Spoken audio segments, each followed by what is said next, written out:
Welcome to the Salmon Runs YouTube. Enjoy the video. In this video, I will explain how to replace the starter on a Hyundai Sonata.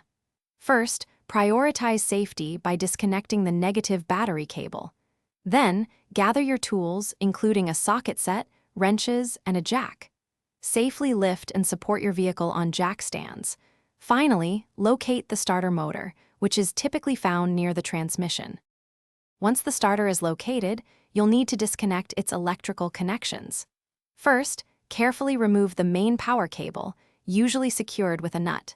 Next, disconnect the smaller solenoid wire. Take a moment to inspect these wires for any signs of corrosion or damage. Remembering how these wires connect will make reassembly much easier. Now, it's time to remove the starter's mounting bolts. These bolts secure the starter to the transmission housing. As you remove the final bolt, be ready to support the starter, as it can be heavy. Carefully maneuver the old starter out of its position. Before installing the new one, compare it to the old starter to ensure they are identical. With the old starter out, carefully position the new starter into its mounting location. Securely fasten all the mounting bolts, ensuring they are tightened to the manufacturer's specifications.